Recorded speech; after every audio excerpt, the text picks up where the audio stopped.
DuPont Company of Wilmington, Delaware, makers of better things for better living through chemistry, presents the Cavalcade of America, starring Margaret Sullivan.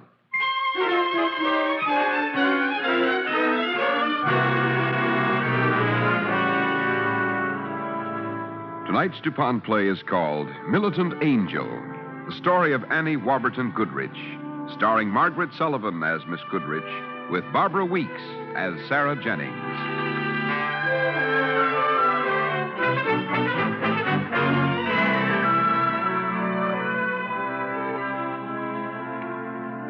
Tonight in New Haven, Connecticut, she is listening.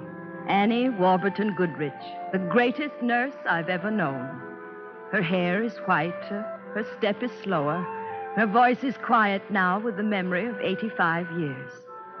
She sits in her room like some presiding angel, and generations of the nurses whom she's trained and taught and loved come by each day with a rose for her table and a word of affection. I didn't always think she was the greatest nurse. Years ago, oh, so many years ago, when I sat in her office at Bellevue Hospital, I disliked her. I remember how she frowned when she studied my application. Sarah Jennings. You're, let me see, 22 years old. Mm-hmm. You want to be a nurse, and I think you could be a nurse. And yet I'm going to reject your application. Why? Why would you do that? Because right now you're an incomplete person. I've got 2 eyes, 2 hands, 10 fingers. But no high school diploma. Well, what's that got to do with it? I'm awful good with sick people. Yes, I'm sure you are. But we're trying to establish standards. Ma'am, my whole heart's set on becoming a nurse. What kind of a nurse, Sarah Jennings? That's the important question. An indifferent nurse, a mediocre one, or an excellent nurse? Which? Why, the best kind a person can get to be. Then go back to high school, finish your studies, build your foundation. That comes first. I'm 22, Miss Goodrich. Miss Jennings, how seriously do you want to be a nurse? Well, I told you. You know, I don't have to come to Bellevue. I could register in 10 minutes in one of those correspondence courses where you study by mail, and in 3 months, why, you're a nurse with a certificate. Of all the human evils, ignorance, poverty, disease, crime, the greatest of these is ignorance. You're saying that I'm ignorant. Aren't you? Well, I didn't come here to be insulted. Why did you come here? To be handed a lollipop of praise because you dare to approach a great profession with neither preparation nor knowledge? Sit down, Miss Jennings. I'm not quite finished. I don't want to hear any more. Sit down, Miss Jennings. Now, shall I tell you what it is to be a nurse? The pay is small. The hours are long. Doctors are occasionally short-tempered. Patients are sometimes ungrateful. But the reward is much, my dear. And the reward is in the work. To be a messenger of life. To soften the intrusion of death. To wipe out a little of man's large deficit in human happiness. Nursing isn't a job, it's a calling. So go off and take your quick correspondence course. Hurry, the very idea makes me ill.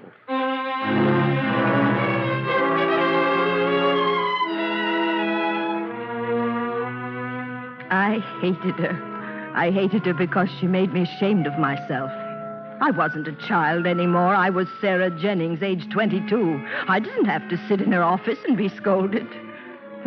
She spoiled things for me. Because of Annie Goodrich, I simply couldn't enroll for a correspondence course in nursing. Her words wouldn't let me. And so I tried the next best thing. I went to a short course training school. There were dozens of them in those days. This one was on the west side. Registration is $10, payable in advance. Oh. Do I get a receipt? Certainly. We're a business-like establishment. What's the name, dearie? Sarah Jennings.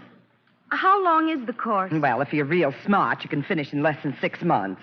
You look real smart to me. Thank you very much. There's something you ought to know. Yes?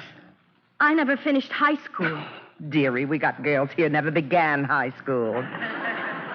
Just so long as a girl is cheerful and she has her health and don't mind the hours. We don't care if she never even went to grade school.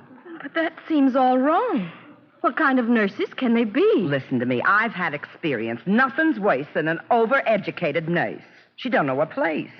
One thing about this establishment, we're not going to fill your head with a lot of useless information. I'll write out your receipt. $10, please. I'm afraid I've changed my mind. What's that? I've just changed my mind, that's all. Honey, you're making a real mistake. Every graduate of this school is guaranteed a job. But you see, I don't want a job. Then why did you waste my time? Why did you come here in the first place? Not to find a job, to find a calling. Who in the world has been talking to you? Say, where are you going? I'm going to Bellevue Hospital to apologize to a lady.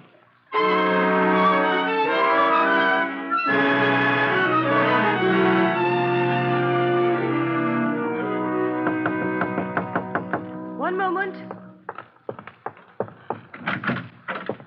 Yes? Oh, hello. You're the... Sarah Jennings.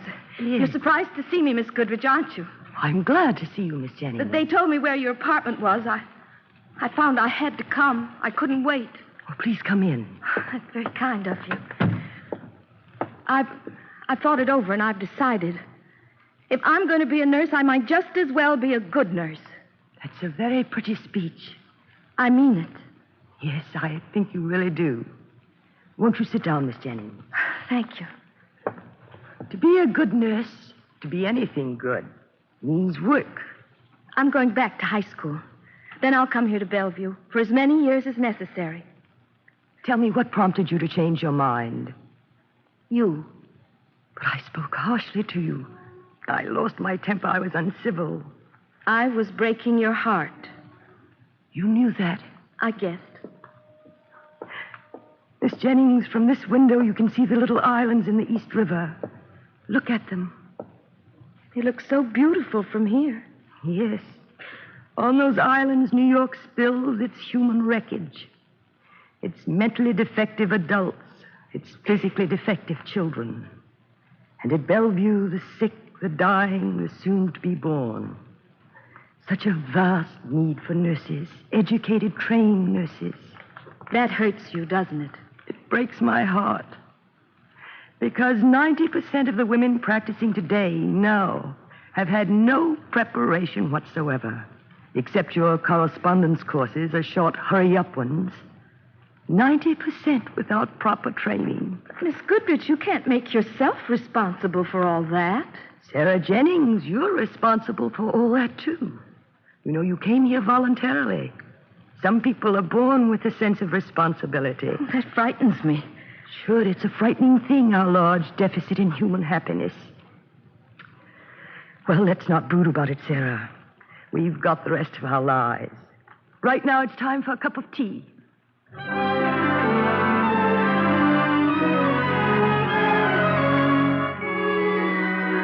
From that day, Annie Goodrich became my friend and my teacher.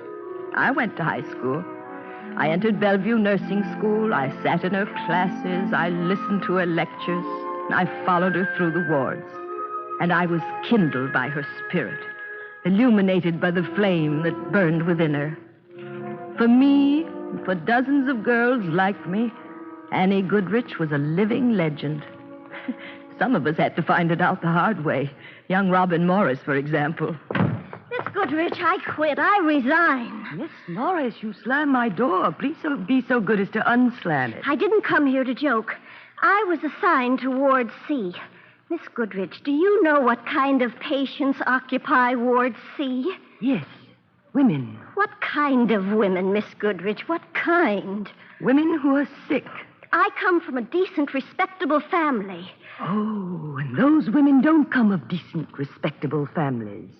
Therefore, go on, Miss Morris. Therefore, you resign. The way you say it, you make it sound silly. Is there a way of saying it so that it doesn't sound silly? Miss Goodrich, I can't help it, but I'm one of those who would like to see nursing a genteel profession. What's genteel about being born? Tell me that. Or having an upset stomach or dying of cancer. For heaven's sake, take a little of that starch off your gown and put it in your spine. My dear Miss Morris, we are nurses. We don't stop to ask whether a patient is a murderer or a thief or a saint. We ask no character references, no questions about race or religion. Is the patient sick? Does he need us? What can we do for him? Robin Morris, there are patients on Ward C who are sick. They need you. Will you go to those who need you, or will you resign? I guess I was thinking only of myself. Yes, you were. And a nurse has to think of others beside herself. I'm a pretty bad nurse, Miss Goodrich. As a matter of fact, you're a pretty good one. I want you to be a better one. What shall I do? Well, 2 things. Yes. 1, go back to Ward C. And the second thing? When you leave, don't slam the door.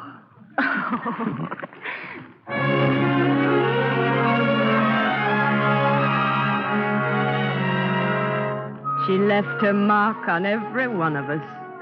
At our graduation services, she rose before us, a frail little woman, her voice soft yet firm, and she read to us an ancient credo for nurses. They shall have no monasteries but the house of the sick, no cells but a hired room, no cloisters but the streets of the town and the wards of the hospital, no enclosure but obedience, and for convent bars only the fear of God. For a veil, they shall have a holy and perfect modesty. And while they shall keep themselves from the infection of vice, they shall sow the seeds of virtue wherever they turn their step.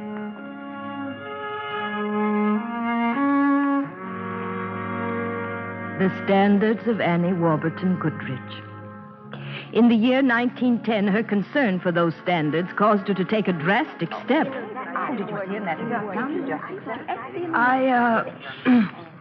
I've asked you all to come to my room this afternoon because I've got some news for you. Maybe good news. What is it? Oh, this morning, I submitted my resignation as superintendent. No. That resignation has been accepted. Oh, but why? Miss Goodrich, you can't do such a thing. But I already have. No. Miss Goodrich, you never let us run away. How can you? Miss Morris, I am not running away. You mean you're going on to something else? Yes, I am. Standards of nursing education need to be raised to a professional level, not only here in New York City, but throughout New York State. Well, you can't do it all. No, but I can begin. Schools that don't teach but exploit, nurses who are nurses in name only, reputable training schools which are nevertheless backward, substandard, outdated.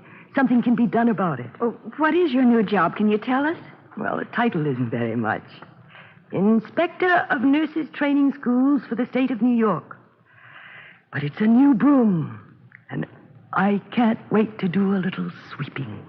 So much sweeping for one small, frail woman. Oh, Miss Jennings. You know, I have a friend who reads the ancient Hebrews. He quoted this to me. It is not for thee to complete the work, but neither art thou free to desist from it.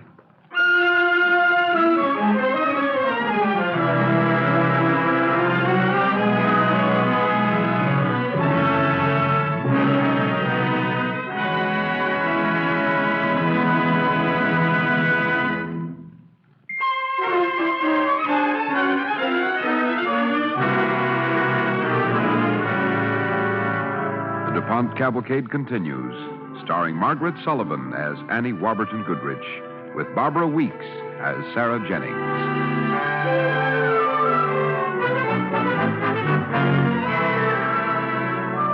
In the year 1910, Annie Warburton Goodrich, a quiet-voiced woman with the face of a militant angel, a woman whose life was governed by a single purpose, undertook the job of raising the standards for nursing education in the state of New York. Well, you've been most kind, Mr. Superintendent. Thank you for allowing me to inspect your hospital's nursing school. Not at all, Miss Goodrich. I'm eager to know what you think of us. Well, I'm eager to tell you. I've examined your records. Last week, there were only 2 obstetrical cases. The week before, none. The average for the past 12 months, fewer than 2 cases per week. Well, it isn't quite fair to pick on one thing. Well, the same thing is true of pediatrics. And so far as instruction in psychiatry and public health are concerned, there's a complete zero. Miss Goodrich, this is a solid institution. We don't hold with picking up every newfangled fad that comes along. Oh, like sterilizing surgical equipment and pasteurizing milk. They're newfangled, too. Sir, theory is not enough. A student nurse requires a balanced diet of education plus hospital service. I shall be back in 3 months. I hope there'll be some progress.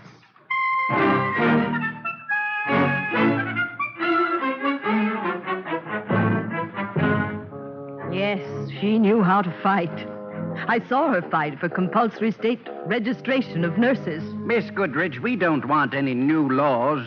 Nurses don't need any more protection. But the public does. The community does. Why do you ask for compulsory legislation? Because without it, we shall continue to have slipshod instruction, substandard hospitals, incompetent nurses. The condition won't be improved until there is a uniform system for licensing the trained nurse. No, I draw the line at licensing. Why?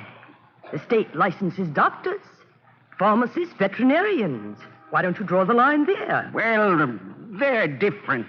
Why are they different? Because of their professions. Gentlemen, nursing is too. Nursing is also a profession. A great profession.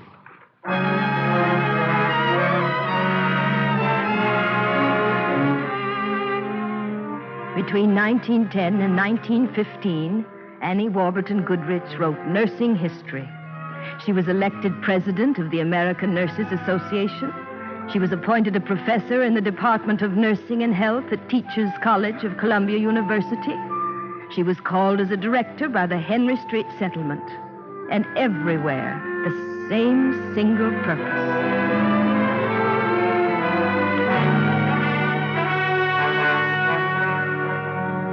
In the year 1918, a year when America was at war, that single, fixed, simple pattern of her life broke.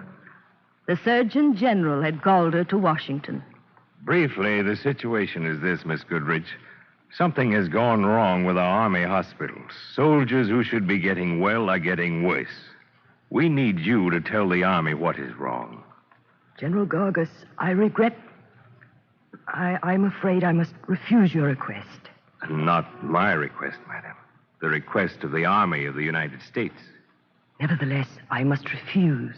Oh? Miss Goodrich, are you in ill health? Is that why? My health is excellent, sir. Well, have you family commitments which are so urgent that you cannot leave New York? No, sir. Then may I ask why you refuse to serve? General Gorgas, I must follow my own conscience. I cannot participate in a war. I am a pacifist.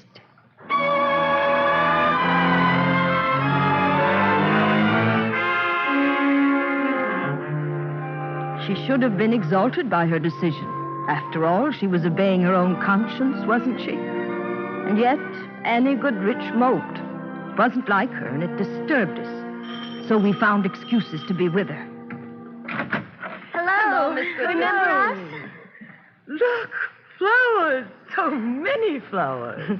Is it my birthday? No, but it must be someone's birthday. Well, aren't we going to be asked to come in? Oh, forgive me, of course, come in. And you can sit in my chair and drink my cup of tea and suffer the unbearable pain of listening to me. Oh. Enter, children. Thank you. Smell those roses. All right, girls. You want to scold me before or after tea? Come on, Miss Jennings. You're up to something. Robin and I have enlisted.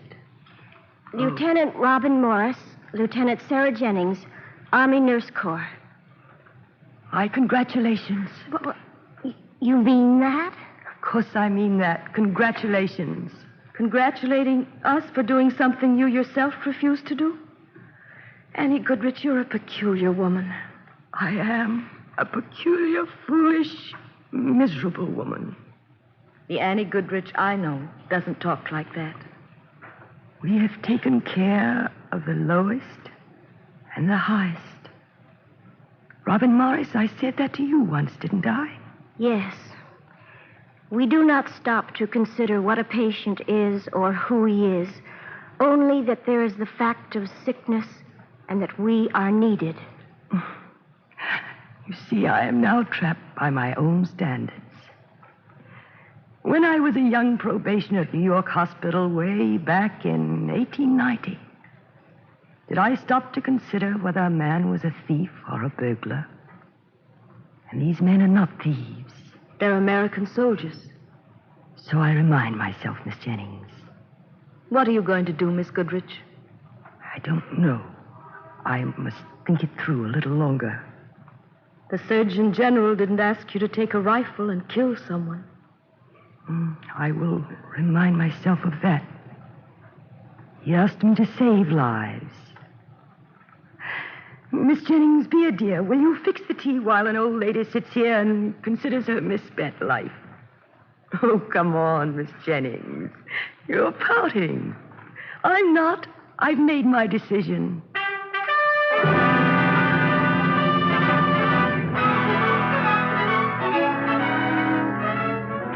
She was off to Washington. Once again now, Annie Goodrich was employing herself in the work that meant most to her. She reported to the Surgeon General, who welcomed her with open arms and sent her to General Noble. Miss Goodrich, here's a list of 6 key Army hospitals. Investigate them. Tell us why they're not working right. She was able to tell him in an incredibly short time. General Noble, do you know that at Camp Meade, I saw a patient, a pneumonia case. He was sitting up in bed trying to cut a beefsteak with a spoon. Well, why a spoon? Well, he should have had a knife. Yes, well... Better than that. There should have been a nurse at his side to feed him. He'd been a very sick boy. Well, where was his nurse? At her desk in the corridor. Her name, please. I'll see that she's reprimanded. On the contrary, she deserves a Distinguished Service Medal. She was filling out reports in duplicate, triplicate, quadruplicate. Well, that's an outrage. Who requires those silly reports? You do. What? Yes. Your department. Oh, General Noble, you have asked for facts. Here's one. Now, do something about it.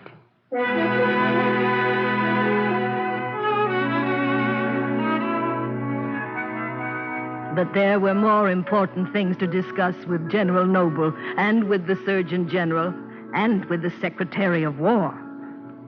Secretary Baker, if you were run over by a trolley car, you would get better care than if you were wounded in France and shipped home for hospitalization at Camp Meade. Well, what's the answer? The answer isn't a simple one. The problem is poor nursing. Not enough nursing and far too few nurses. I see. Now, what do you suggest? I think that the Army of the United States might seriously consider the creation of an Army School of Nursing. Yes, the proposal is logical. Who would create such a school? Well, at Columbia University, there's an extraordinary teacher of nursing. I can recommend her. I can recommend Annie Goodrich. In fact, I do recommend her. Oh. The Secretary of War of the United States asks you, Annie Warburton Goodrich, to organize the Army School of Nursing.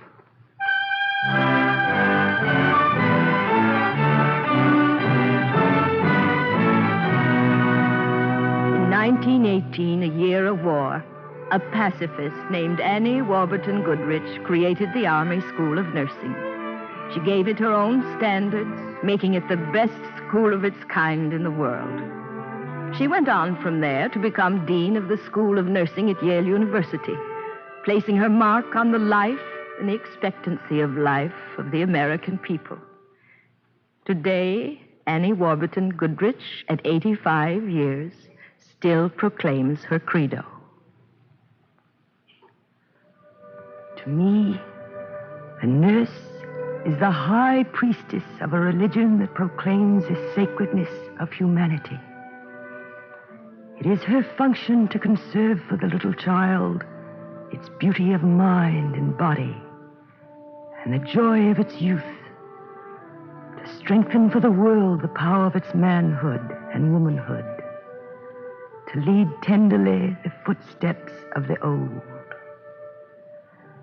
You shall yet light 1,000,000 lamps upon 1,000 hills, and you shall guide the stumbling, halting steps of our civilization on its long pilgrimage toward the ideal.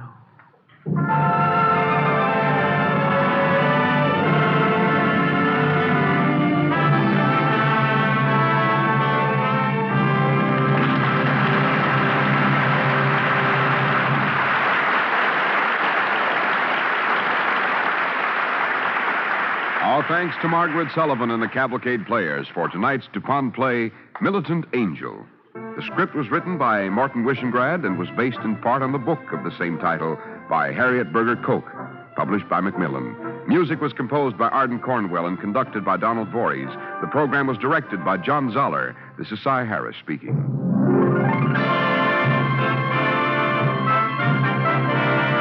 The DuPont Cavalcade of America comes to you from the Belasco Theater in New York and is sponsored by the DuPont Company of Wilmington, Delaware, makers of better things for better living through chemistry. Baby Snooks has a good time at Daddy's expense. Listen on NBC.